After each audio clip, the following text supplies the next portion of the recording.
Good morning, good afternoon, good evening. So we are going to wait for a minute or two and get started. So thank you all for joining. We have with us two young leaders of engineering from the organization Speed. So it's my pleasure to introduce them to you in just a minute.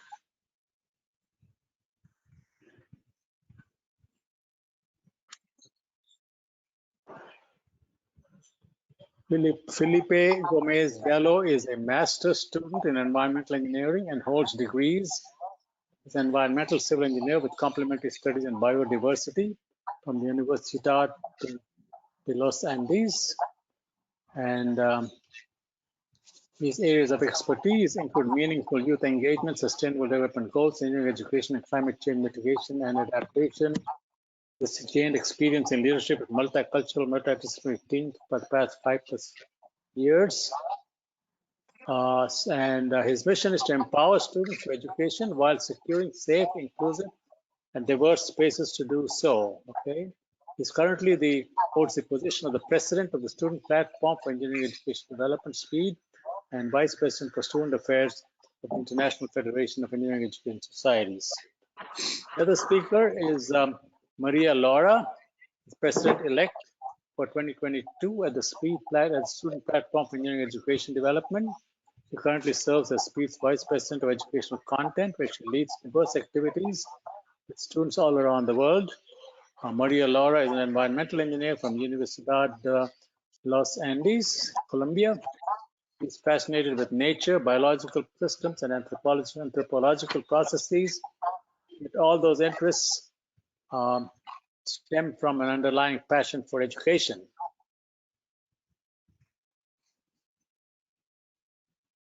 But since 2017, she became a member of the Speed, and she's currently pursuing further studies in New York City, where she lives with her family and their unruly kitten. Okay, well, welcome both of you, and take it over. Thank you so much, Dr. Krishna. We're really happy. I'll make you the presenter. Yeah, I'll make you the presenter, Maria, and you'll be all set. All right, so click show my screen. Yeah.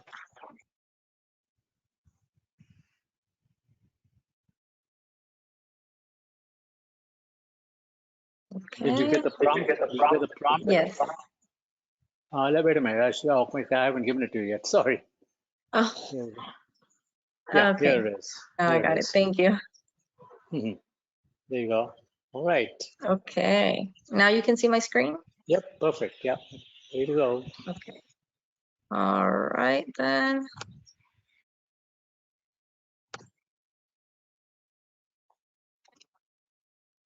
Okay. So good morning, everyone, or good afternoon, or good evening from wherever you are in the world.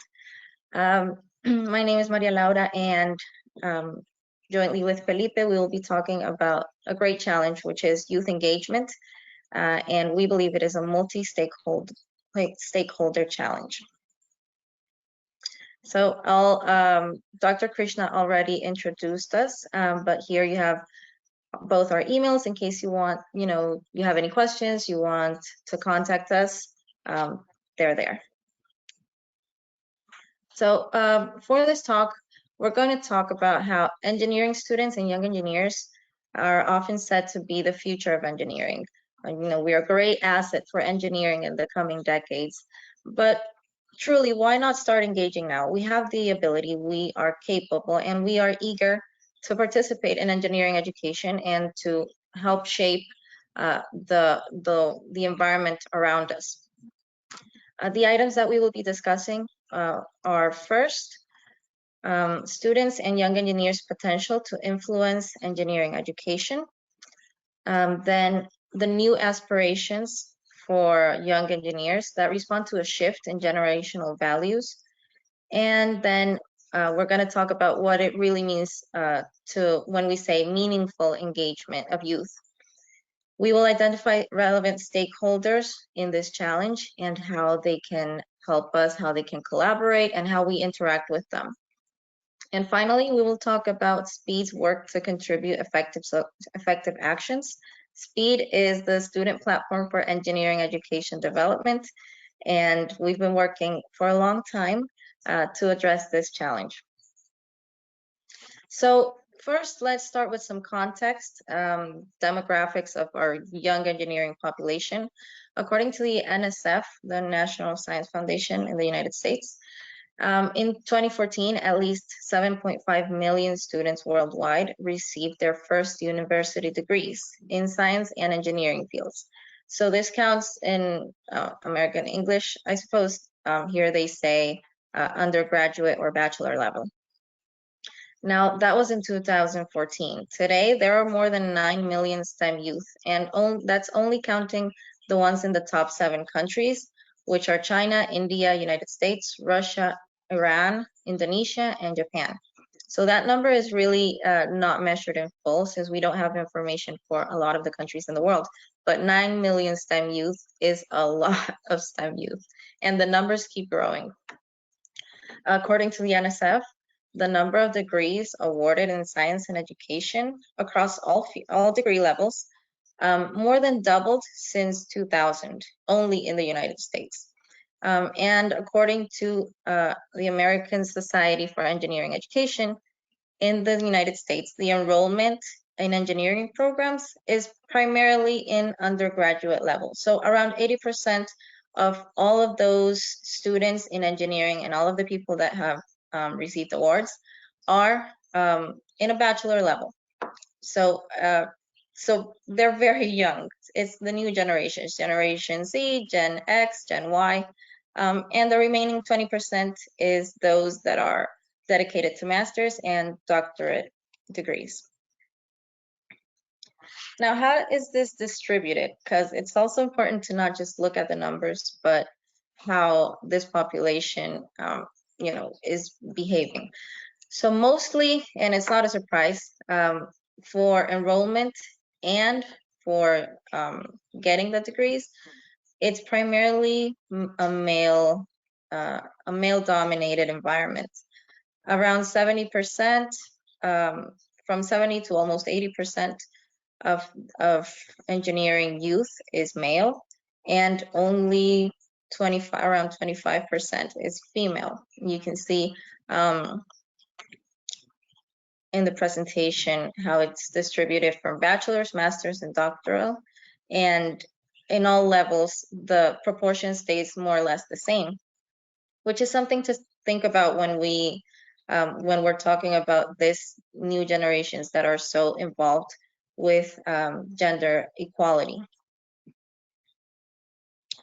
Now, are all of these students and young engineers truly satisfied with the education they are receiving, the opportunities that they have, the jobs that they are developing?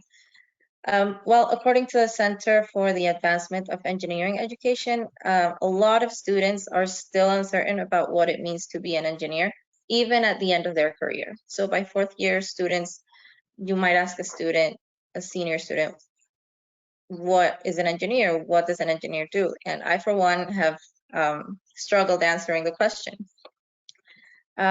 Additionally to that, a sizable fraction of engineering graduates consider a future outside the field of engineering. And this might happen for a number of factors, including difficulties in accessing employment opportunities, and also dissatisfaction with the field itself, and also incompatibility from what we learn in university to what we have to implement in the work environment. And lastly, many newly hired engineers don't anticipate the wide range of skills that will be needed in the work environment, both technical and non-technical skills. So technical skills we mostly acquire in university, and even so, once we enter the work environment, many young engineers realize that what they learned was not enough. And for non-technical skills, which is really what few engineers anticipate, is I refer to like social skills and effective communication, which is so important in any environment that you want to work in, whether it's industry or academia. A lot of that involves networking and effective communication. So now that I have talked about what this population is about and how big it really is, let me just talk about the real potential that young engineers and students have to influence the engineering and education environment. Now, the UN has a special program, United Nations Youth, and the UN recognizes that young people are a major human resource for development, and we are key agents for social change, economic growth, and technological innovation. Now, to this day, participation in decision-making is a key priority. In fact, it is a right, a fundamental right in around the world.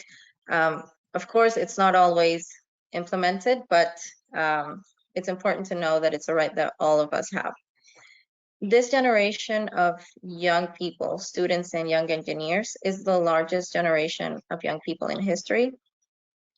1.8 billion people in the world compose youth, basically. And not only are we the largest generation of young people, but we are also the most connected and the most informed, thanks to technology, the internet, globalization, social media, etc.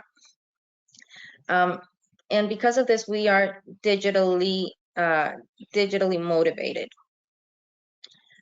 So young engineers and students, since we are such an influential population today, we can provide unique and innovative perspectives when developing programs, projects, policies, etc.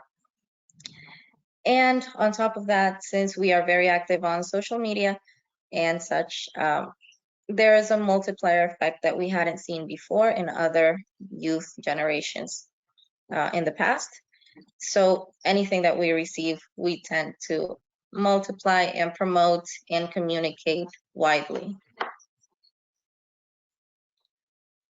Now, the UN says that it is only by engaging and working with young people and supporting them and standing up for their rights and creating the conditions that allow them to progress and play an active role that the international community will be able to achieve peace, security, justice, climate, resilience, and sustainable development for all.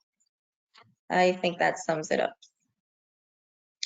Now, as I said, we do have a great potential. And also, since this generation is our first digitally born generation, and here I'm speaking specifically about Generation Z, but also Generation Y and X, who compose young people, young engineers at large. We are also digitally driven. So all of this and all this large communication creates a shift in generational values. So this population of youth is particularly aware in terms of diversity, equity, inclusion, and accessibility. There's a great awareness of sex and gender issues, as well as social, cultural, racial, and economic disparities all over the world. It is also a generation that really speaks up for climate advocacy, and it is one of the most important things for them because, we've all heard this is the planet that we are going to inherit. So climate advocacy is also a relevant value. As I mentioned before, youth today is technologically and digitally driven. Additionally, youth today elevates the importance of self-care above, or at least to the same level of what we traditionally call success, or financial success. So self-care is right up there with their professional life. So it is just as important to have hobbies, to take care of ourselves, to have time aside from work. And in this sense, this generation is particularly good at setting boundaries of work versus life.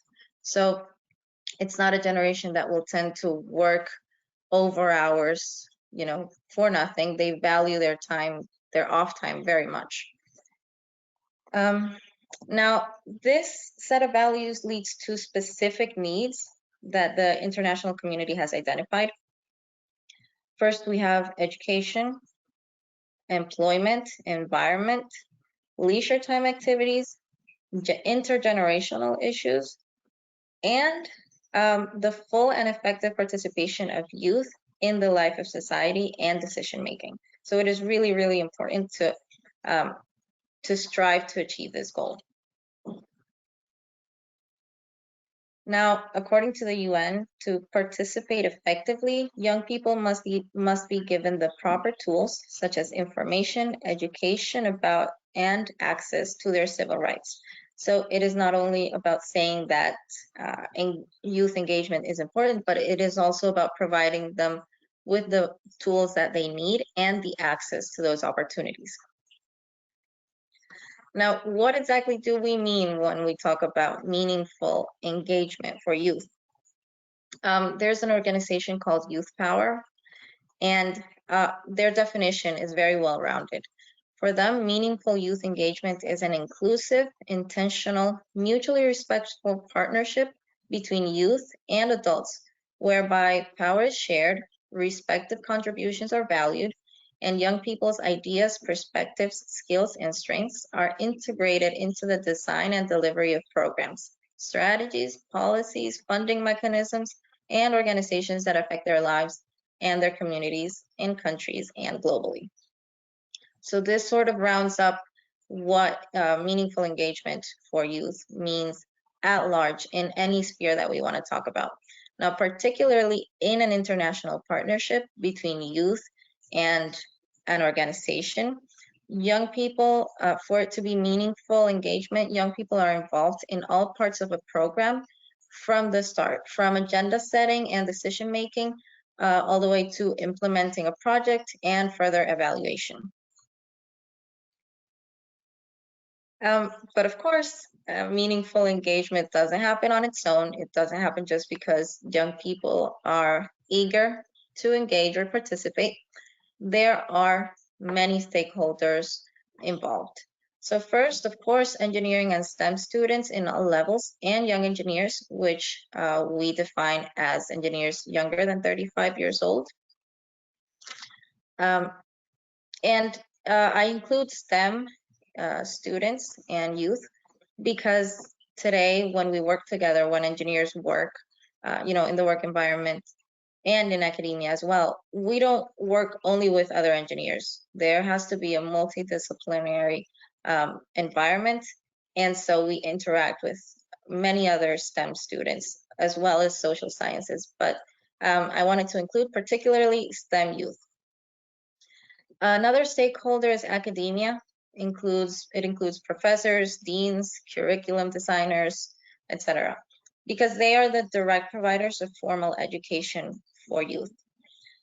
Next, we have industry, which sets the pace of a fast-changing market and thus changes the requirements, like I said, in a fast pace. Next, we have engineering societies. And these are important because they foster networking scenarios and also engagement activities and massive exchange among members. And finally, we have student societies, which of course are relevant because they connect students. They provide different opportunities for their members. They connect with other stakeholders such as academia and engineering societies as well. Now, there are certain barriers when we approach, these interactions between stakeholders. Throughout the work of SPEED, we have identified these barriers, mainly as the ones that I will mention now. First, there is a lack of synergy between stakeholders. So there is not a lot of communication and collaboration, or at least effective collaboration between many of the stakeholders. This causes, for example, university curricula to not update as fast as industry requirements change. So this for this reason is that students, once they graduate, they encounter a world that is totally different from what they studied in university. And many of them lack a lot of skills, even technical skills, that industry requires now that university is not teaching at the same pace. Another barrier is that engineering societies are mainly focused on accomplished engineers, people who already have a career, who are already mature, they have experience, academicians, and industry partners. And students and youth are sort of relegated, so to speak, or at least they're not the main focus. Next, we have financial barriers, which also affect very much. We all know what it's like to try to get funding. And as a student, it's not easy to access to engagement opportunities outside of your university or even within your university, because a lot of those opportunities have a cost. So for example, if there is a company that's doing an international challenge or a hackathon, it might have an elevated cost that a student or a young person recently graduated won't be able to cover.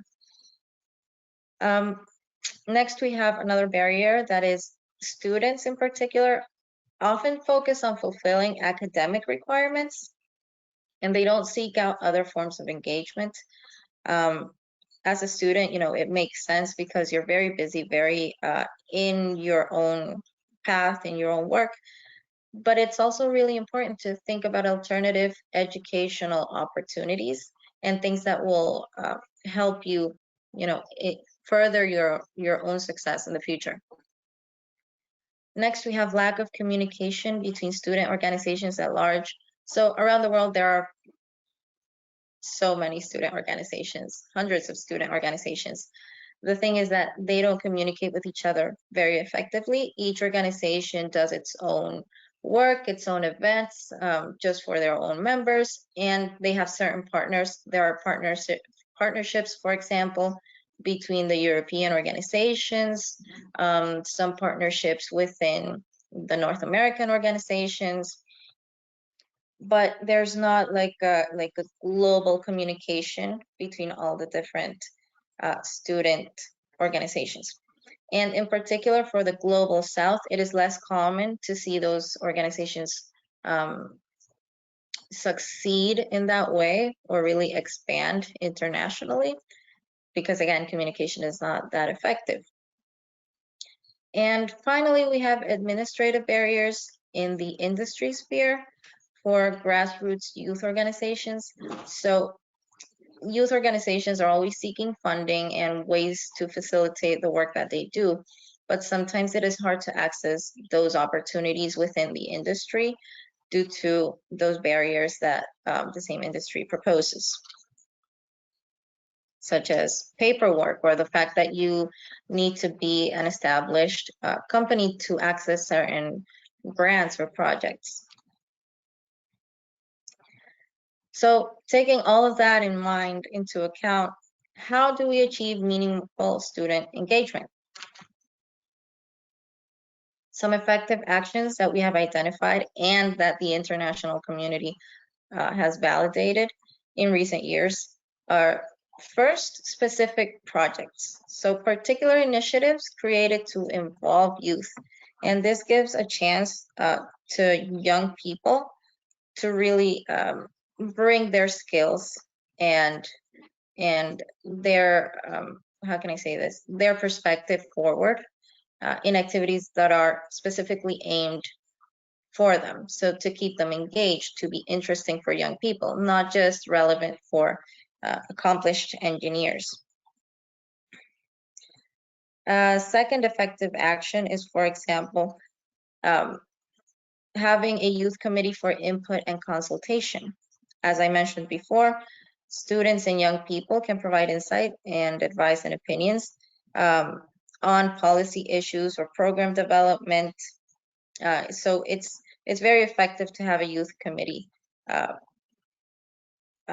provide that sort of input. Finally, another effective action is shared leaderships. with organizations that are particularly interested in youth engagement and youth development. They may recruit young people to sit on boards of directors. Some organizations include SPEED, which is mainly by students, and IFES, which is the International Federation for Engineering Education Societies. They have a representative, a student representative, especially on their executive board. And well, I will talk about best practices now within those activities. First, we have defined roles and responsibilities, because young people really thrive when they know what they need to do, what is expected of them, and they have clear duties. For example, you might ask a young person to be a social media manager or a note taker or fundraiser assistant, and in that way they will know exactly what is expected of them and deliver better results. Second point is ownership. So achieving that is a little bit difficult, but once young people feel ownership of a project that they are developing, it is more likely that they will stay engaged. Third is capacity building, because, well, in addition to encouraging leadership and empowerment, it is also important to include and build young people's understanding and the skills that they need within the organization. Facilitation, planning, and problem solving, all of these are things that young people might not have once, while they are studying, but building that capacity within their role and educating them in those matters really helps them engage more and stay connected and develop better solutions. Fourth is having various pathways to participation, because young people come to the table and they don't always have the same skills or the same desires or talents. For example, you might have someone who is a natural leader and is vocal and it's easy for them to communicate, but there might be other young people that don't have that that talent or that skill, and they might develop better in writing or digital design and things like that. So it's really important to have these different pathways so that each student and young engineer can bring their skills and their likes to the table. And finally, we have diversity, not tokenism. And this is very important because such a diverse community and such an aware community is always very vigilant of not being taken for granted. And something that we see happen is that young people are sometimes included as a token or to cover the requirement of having a young person in the team, but they're not really involved. So it's something to be aware of. Now, SPEED, which again is the Student Platform for Engineering Education Development, has worked for a very long time to promote these actions and these goals of meaningful youth engagement. And now, Felipe, please take it away. Yeah, I will make Felipe the presenter now, so just give me a second. Okay, Felipe, you need to click show my screen. Can we have Maria Laura present the slides, please? Oh, she can present the slides? That's fine. I'll give it back to her Yes. then. I thought you might need to be presenter. Thank you. Sorry, I just assumed that to switch the Don't worry. presenter. Okay, go back to click the screen. Show my screen. Yeah, there you go. Yeah. Thank you. So yeah, SPEED is, as Maria Laura said, thank you, Maria Laura, for this presentation. It has been amazing. Student Platform for Engineering Education Development. And we are a worldwide student nonprofit. We have been in existence since 2006. And this is an organization where you can share ideas, knowledge, and cultural experiences in learning and education around engineering. And we are bridging the gap between engineering students and our 5 pillars of action that we identified as our courses of action in the SPEED operations. So the first one is education. The second one is inclusion, diversity, equity, access, and justice. The third one is mental health and well-being. The fourth one is peace engineering. And the final one is climate action and sustainability.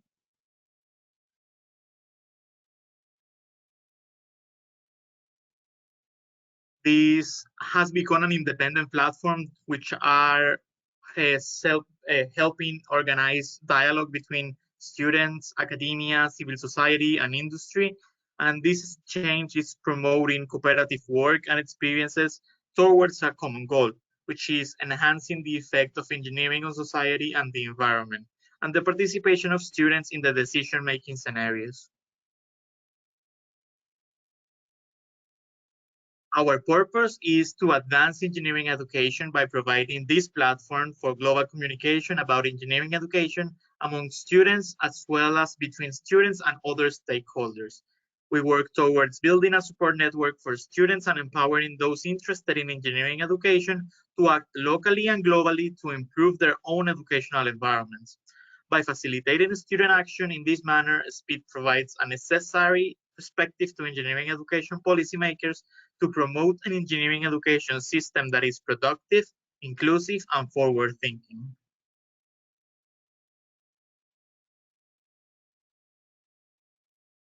So our founding story is that we originated during the 5th American Society of Engineering Education Global Colloquium on Engineering Education, and the first Global Student Forum was held in Rio, Brazil, 2006.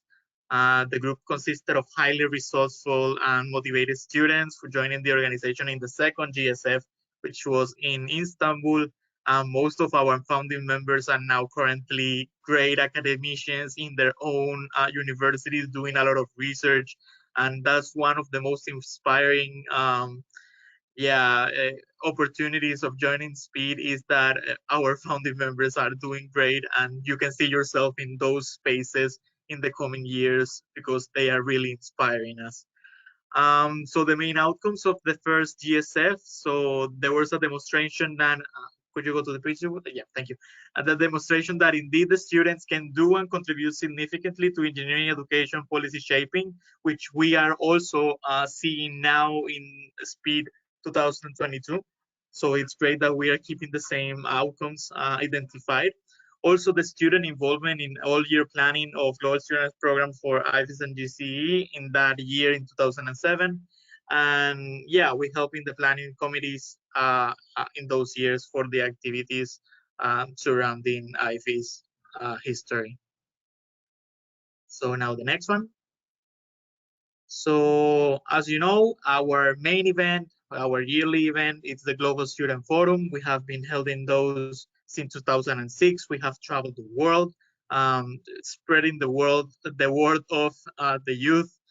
And yeah, each year has a thematic area that we identify as key to the global discussion on youth. We have discussed about climate action, mental health, and yeah, it's been a long journey, and we have made a lot great work in those global events.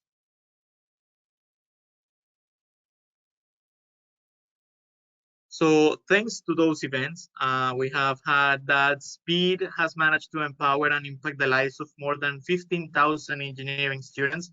And these are the countries that we have had an impact in our more than 15 years old history of SPEED action across the globe. So let me talk a little bit about my experience for the past 2.5 years as SPEED president. To be honest, it was quite a big challenge when I joined SPEED as president in 2019. I took the experience as a harsh, critical look on what have happened to SPEED in the past, what were the mistakes that were made in previous years, and how to learn from them in order to really return to an organization that we can be proud of, an organization that is well organized, that have structures, that are willing to achieve the great achievements that we know that we can make. So it's been a long journey as SPEED president. It has been challenging. but we have made great strides towards our objective. We have rebuilt a lot of our partnerships. We have reconnected with a lot of student organizations from around the globe. And we are really proud to say that SPEED is evolving into a new era that it's not stopping now. So talking about it, we have connected SPEED now to, to some global networks, and we are indeed giving inputs to the global agenda on youth in various scenarios as the student platform for engineering education development. So our organization is part of 2 youth constituencies, more to come. The first one is called the UNEP MGCY, which is the Children and Youth Major Group of the United Nations Environment Program. And the second one is called JONGO, which is the official youth constituency of the United Nations Framework on Climate Change Combating. And yes, also in the past year, we have joined 2 major global networks to make incidents in the education policies around the globe. The first one is the Stockholm Plus 50, where we have a seat in the Stockholm Plus 50 Youth Task Force. This is an event that is going to be held in June in Stockholm, where we are celebrating the 50 years of the first environmental conference in the world. And we are working towards creating policy recommendations from the youth to the member states and the global arena in order to have a better planet for all at this point, because we do have a climate, biodiversity and desertification, a triple planetary crisis, and we need to act now, otherwise we are not going to be able to have a livable world in the next at least 30 years. So it's worrisome. We, the youth, are really conscious about it, and we need to mobilize in order to take action. The second global network that SPEED has a seat on is the SDG for Youth Network. SDG 4 is the quality education one, and UNESCO created a youth network of student and youth organizations in order to reshape education since our grassroots movements.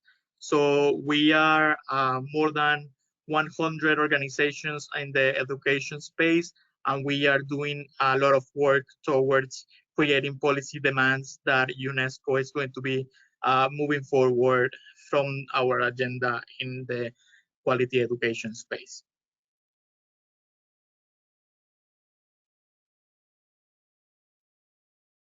So what do we want to offer as SPEED?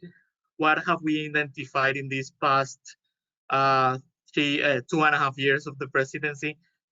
We want to facilitate collaboration among all the stakeholders.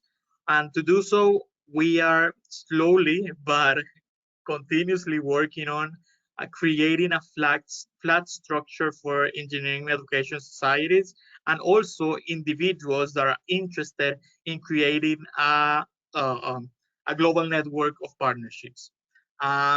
To address these identified barriers that Maria Laura was talking about, such as the lack of synergy between the stakeholders, we are committed to strengthening our network and facilitating collaboration and meaningful youth engagement with the STEM community. So we are doing right now a call for all student and youth organizations in the STEM community to give us a call. Send us an email in order to be founding members of this amazing global network of partners, and we are really committed to facilitating this, and it is going to be a great experience.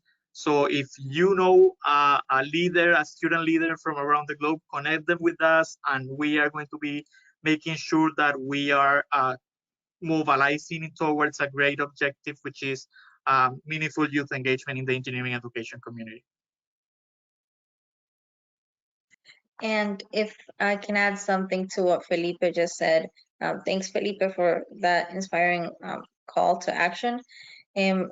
We not only call students and student organizations, but also, since we want to collaborate with all the different stakeholders, we also encourage industry, corporations, and academicians to email us, just reach out, communicate. We are very eager to work together and to really bridge the gap between the different stakeholders involved in advancing meaningful youth engagement.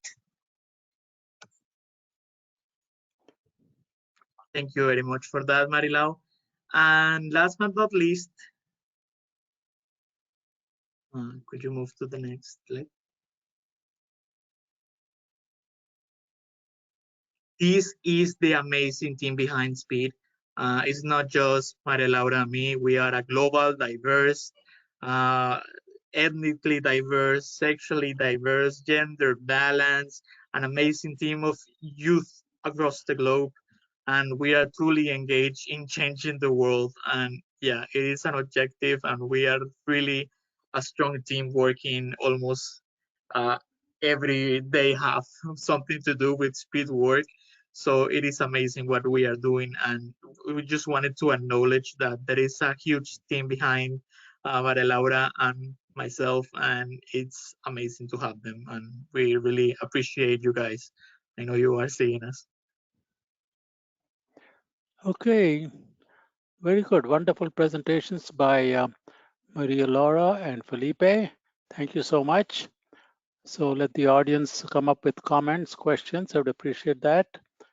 While we're waiting for that, can you tell us a little bit about the next Global Student Forum, which might be coming up, so that students would be aware of it? Maria Laura?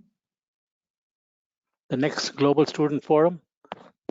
Yes, sorry, I was just trying to figure out if I'm still sharing my screen. You are, yeah, Okay. you are.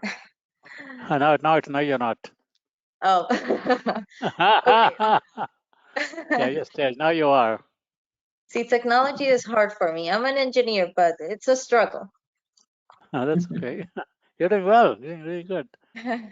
So, yes, so the upcoming global conference that we are working on is the World Engineering Education Forum, which is presented by IFES, the International Federation of Engineering Education Societies, and the Global Engineering Deans Council, GEDC. Now, this conference, the main topic of the conference is adapting to global disruption. And it takes into account that we have been saying that we are preparing for global disruption, for the future of the climate crisis, and et cetera, et cetera.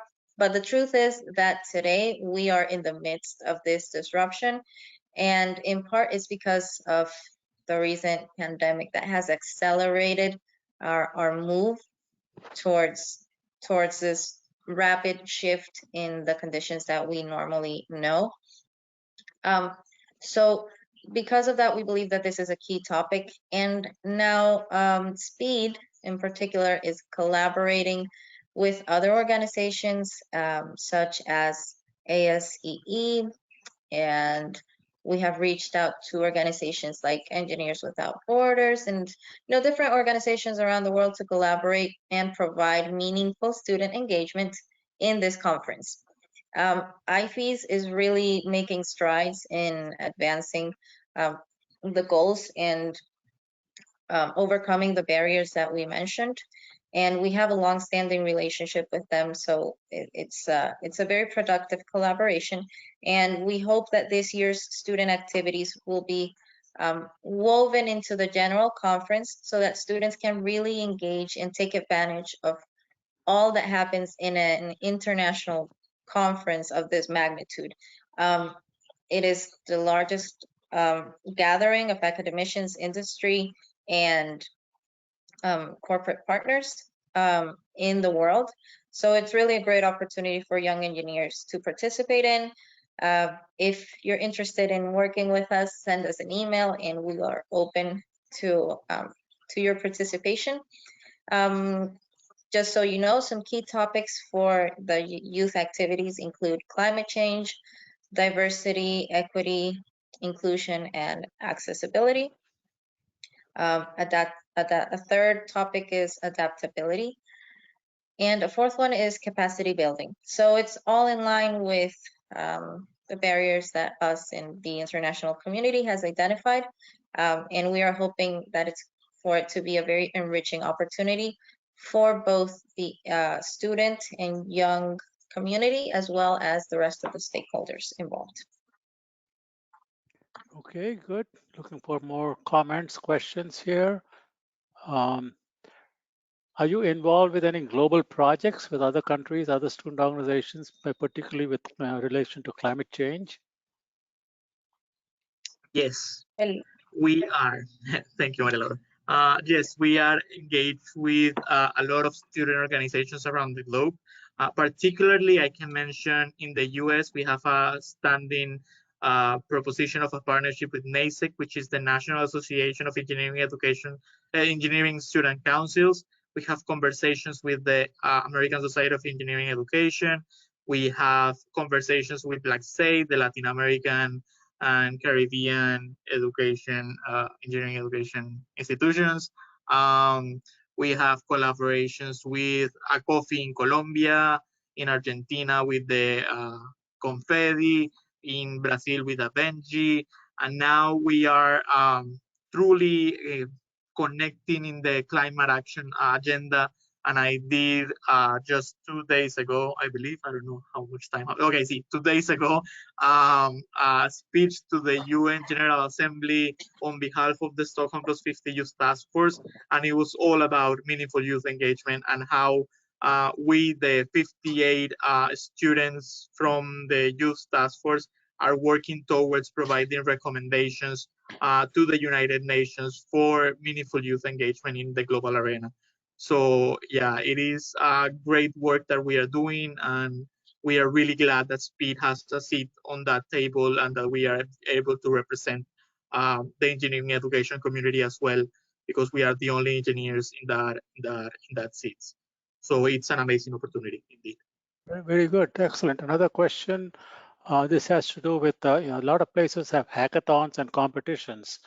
Is SPEED considering or having are they having global competitions or hackathons with specific themes related to sustainability that they're opened up to all organizations? Is that something that thinking about or planning or doing already?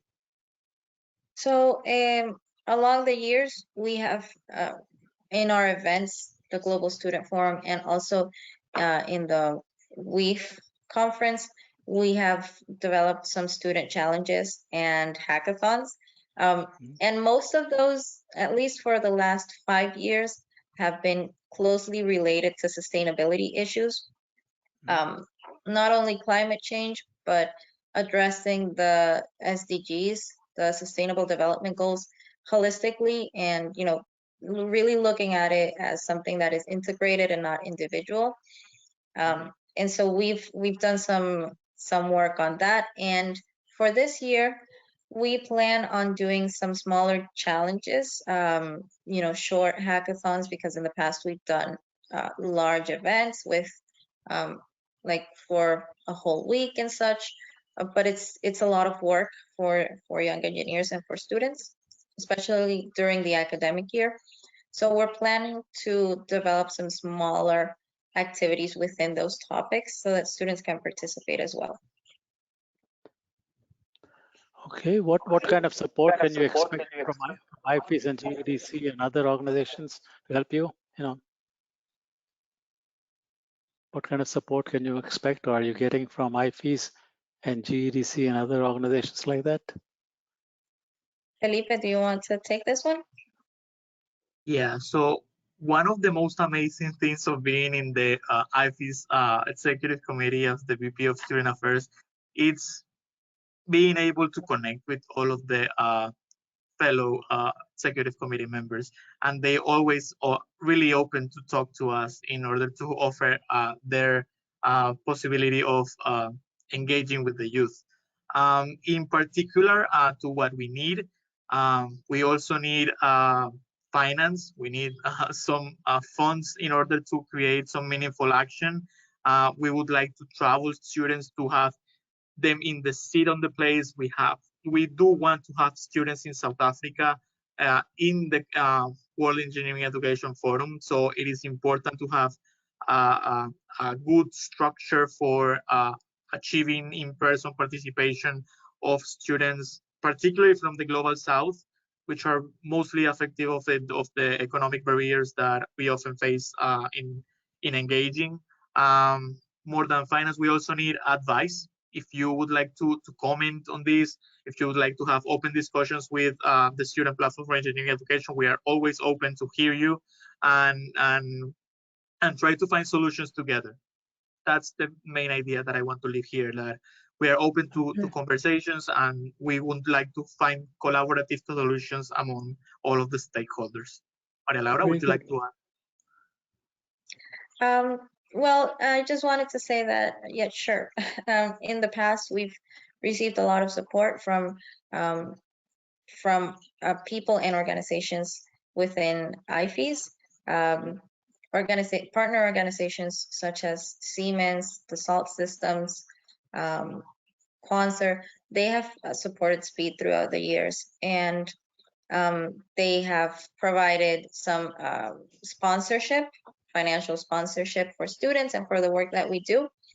However, what we are working on now is creating a structure that really facilitates that sponsorship, not just for particular events, but as a continual partnership where we can provide different services, not just an event, a hackathon, but connecting in our network as well.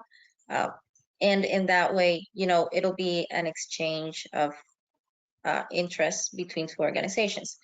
So that's what we're working on with different stakeholders today as well. Great. One last question, comment before I give it to Hans. Since with the emphasis on climate change, I think there's a need for curriculum in engineering colleges to address climate change, and organization like yours would be the ideal group to promote and organize and get faculty and colleges to think about what should be in that curriculum. Maybe one course every year for all the 4 years about climate change, right? Wouldn't that be great? What do you guys think? Yes. Definitely. Yeah. And one of the things that worries me a lot is that often curricular changes are really slow because they go through a lot of processes between the professors, the deans, and all of the stakeholders involved within the university. But we need the changes now. We should have education that is preparing our students, no matter the background, in combating climate action. It should be fundamentally and obliged to everyone to know what is climate change and what we can do to combat it, because it is a pressing issue, and if we don't act now, we are not going to have an earth to live with in the next coming years. So yeah, it should be mandatory. In that sense, if I can add something else, in that sense, a service that SPEED can provide is, for example, since changes in curriculum are so slow and they take so much work, in the meantime, one of our proposals for academy and industry is that we are capacitated to provide workshops directed for students in sustainability issues. And these can be continual workshops, something that has, some sustainability in time, because climate change and climate action involves not just 1 2-hour workshop where you learn about the SDGs, but climate reality education also involves some continuity in the topics and some changes in habits. And so SPEED can definitely propose that we want to reach out to universities that might be interested in expanding those workshops within their communities. Great, thanks guys. Thanks Maria and Felipe. I think we're going to give this to Hans. Back to you, Hans.